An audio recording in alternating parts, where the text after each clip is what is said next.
9:40 now, and it's National Bike Month, and something that's always on top of mind with cycling, of course, safety. Safety is number one. Boulder-based cycling advocate Ryan Van Duzer is here to walk us through the safety steps that you should start thinking about as soon as you step into the bike shop. Good morning. Thanks for coming in. I'm psyched to be here. We're happy to have you here, too, especially after we learned he went to college with Marshall. Yeah. We're about to get the dirt on Marshall Zellinger, everybody. Right. And I interned here 20 years ago. That is so fun. It's fun to be back. Well, welcome back in. Okay, so you've actually helped build a few different bikes. What do you think people need to kind of keep top of mind when they're deciding the right bike for them?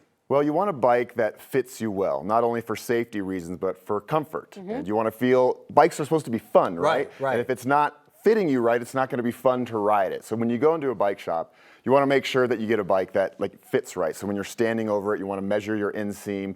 That's the most important thing. Okay. But really, when it comes down to it, I mean, get a cool color bike. You Yeah. know, get something that looks sexy that you're going to be psyched to jump on. Something that whenever I pass you, you know it's me because it looks cool. Yeah, Yes, exactly. You got to make it your own. Yeah. You know, I totally get that. So how does a rider find the right size bike? Is it based on height or is it mostly just the measurements? Yeah, a little bit of height, but also your inseam, where your leg meets your torso up here, you measure this. If you go to any local bike shop, they're going to know how to get you on that right bike for you. Yeah. And if they're not asking you that question, then go somewhere where they are asking you that question, right? Okay, what's a feature that maybe new bike riders often overlook that's actually really important for them in the long run? Well, these bikes right here are very cool. I designed this bike here.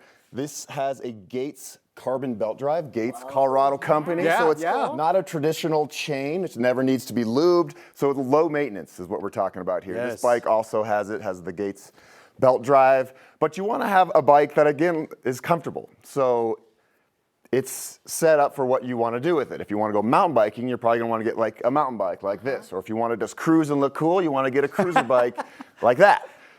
This is called the Duzer Cruiser? Yeah. Is this based off of you? Oh, it might be, yeah. Yeah, that's so cool. Yeah, so that's my bike, but also you'll notice these colors, the Colorado flag colors. Yes, what I noticed right away. Yeah, and it's got this retro look to it, very cool. This is like gum wall or Exactly, yeah, it's made by Priority Bikes out of New York.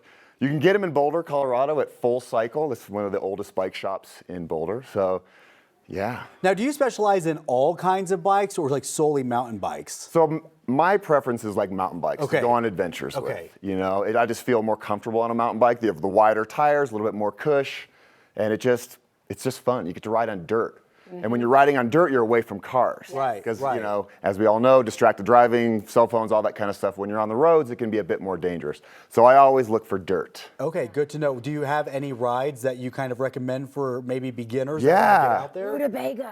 Well, yeah, well, I mean, Rutabaga. I took the bus here this morning with my bike on the bus and rode the Spear bike path all the way here. So I'm a big fan of the protected bike paths where you're not going to have any chance of getting hit by a car. Right. Up in Boulder, there's lots of great trails. Batasso, the North Sky Trail.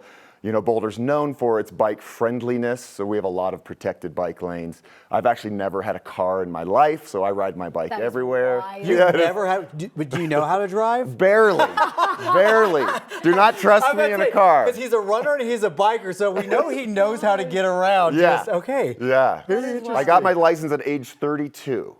So long after most people get them at 16. Clearly you don't need it though. And I barely used it. Done well for yourself. What's the number one question that you get asked from people about bikes? Safety, really, because people want to ride bikes, but they might feel intimidated about riding on the roads and sharing the roads with cars. And I always tell them, get a bike that fits, but also plot out where you're going to ride. Maybe you're riding to work or to the grocery store, and make sure you can find a pretty safe route with protected bike lanes.